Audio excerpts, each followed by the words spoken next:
Hey everybody, Jim Gazzale here, back on the Oklahoma training track in Saratoga as we inch closer and closer to the Belmont Stakes Racing Festival up here next week.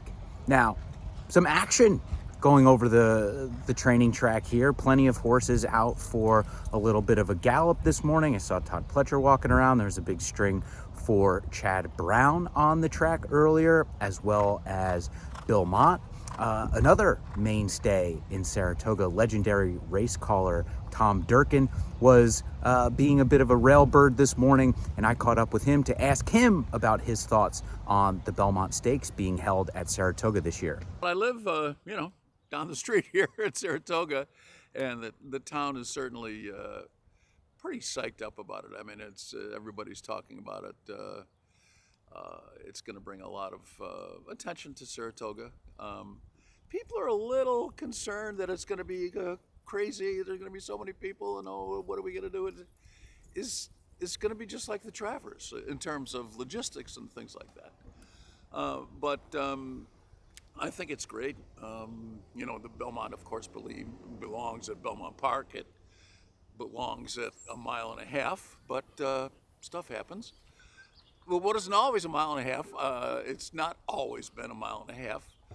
I went through the stats the other day, and I think the number is there's been 44 times that the Belmont's been run not at 1.5 miles. I think people would be pretty surprised to hear that. So, but I think the 1.25 miles, the setup here is going to be fine. Now, of course, Tom Durkin called his fair share of Triple Crown attempts, 9 in fact, and he was telling me that some of his fondest memories are some of those, failed Triple Crown attempts, and had a little bit of a chuckle saying that, he called the races at Belmont and in New York and in Saratoga for decades, and had every opportunity to call a Triple Crown winner.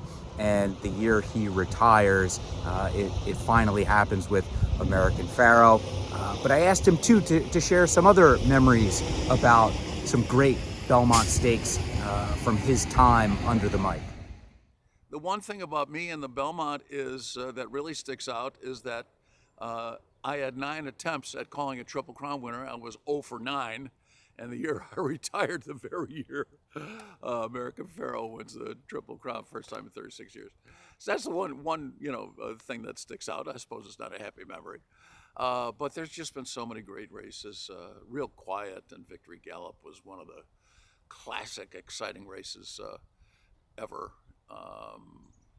The Belmont's, it's a Touch Gold and Silver Charm, I remember, was such a great race. It was so strategic for the jockeys in that race. Chris McCarron, I think, gave Touch Gold one of the great rides ever. It's just, and the way the Belmont plays out, especially at that 1.5 mile distance, there's many races within the race. And the jockeys really have a lot to do with it, with the outcome, good and bad. Of course, it's not just the Belmont Stakes that is the headline race for next weekend, but there are plenty of other stakes races scattered throughout the 4 days of racing during the Belmont Stakes Racing Festival up here in Saratoga, which kicks off on Thursday. The Met Mile, another high-quality race every single year, and there was one horse that Tom Durkin told me that he called in the Met Mile that always sticks out in his mind. Cigar is one. He was terrific. I think, gosh, I called a lot of Cigars races, but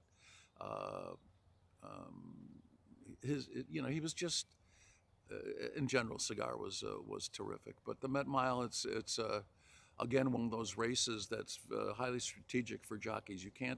That mile distance it's not a sprint, and it's not a route race, and you got to have the horse that can do both of those things. So, like I said, the Belmont Stakes Racing Festival kicks off a week from now, next Thursday, up here in Saratoga. Don't forget, bet the Belmont Stakes Racing Festival with Amwager. Visit amwager.com for more information and to take advantage of that initial deposit match bonus. plenty more action coming up over the next few days. We'll start to see a lot of these fields come together. They're drawing the Belmont Stakes and the Met Mile on Monday. We'll have plenty more coverage throughout the upcoming weekend, and then of course the entire weekend during the racing festival here on Past the Wire TV. But for now, along the Oklahoma training track in Saratoga, I am Jim Gazzale for Past the Wire TV.